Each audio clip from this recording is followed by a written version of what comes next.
took part in the 2016 series, and Malin, 25, claims they started abusing alcohol in a bid to cope with the emotional fallout of fame and the callous trolling that comes with it.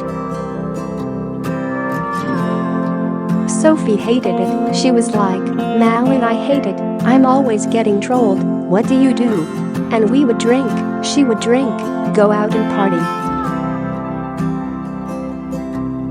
Sophie was found dead in a dress in Northumbria on Wednesday evening, just hours after her last social media post. And Malin, who is expecting her first child, said the endless partying took its toll on their emotional state, making a bad situation seem 10 times worse.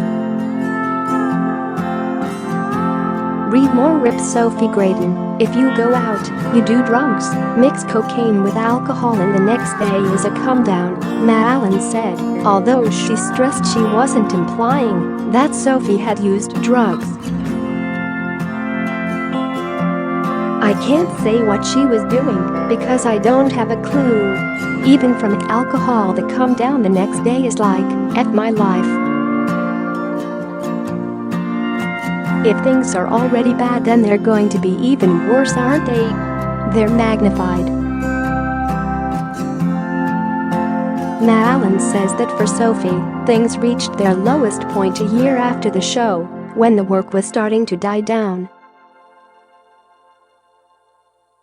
"We went in there not knowing what it was like to come out after.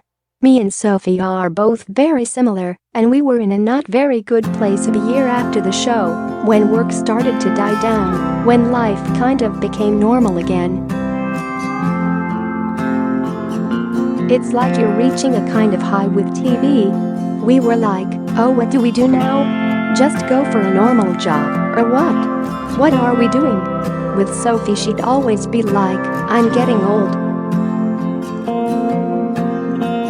She used to put herself down a lot.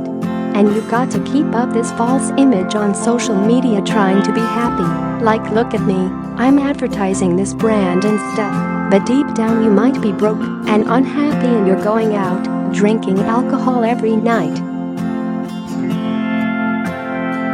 It's a constant chase. It's a very sad industry to be in. The problem, she believes, is that islanders allegedly aren't given any assistance in dealing with the downsides of instant fame. She said evictees do receive a session with a psychologist as soon as they're dumped, but insisted it's actually the aftermath they need help with. Recalling her own exit, Malin said she had to spend her first night cooped up alone in a hotel room, feeling sad and unable to communicate with anyone. "You're on your own with no phone, and you're like, what the F," she said. "That one night is torture. And you're sad from being evicted, but they're making you do all these social media things like ask me 10 questions about myself."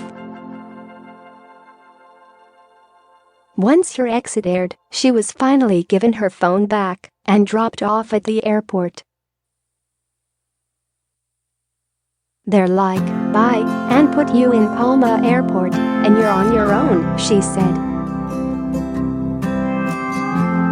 "I think in reality TV you're used not as a performing monkey, well, to a certain extent, and once they're finished with you, it's just, kind of, thanks for the views," she said. However, she insists the problem isn't unique to Love Island, explaining it's more about reality TV as a whole. "I'm not pinpointing it at Love Island itself, but aftercare is so vital," she continued. "Islanders aren't prepared or know enough about it before they go in.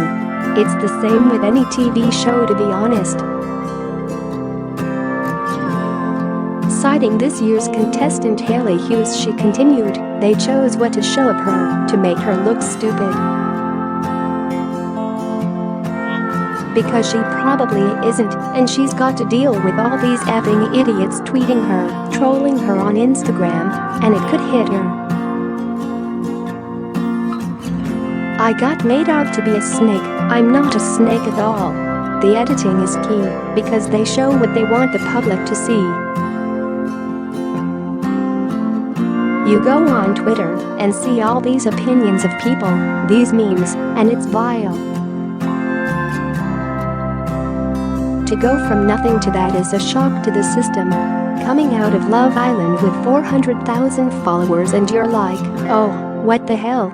You come out and are like, F there's all these articles and opinions. People have made me out to be like this and that. We have no control over it.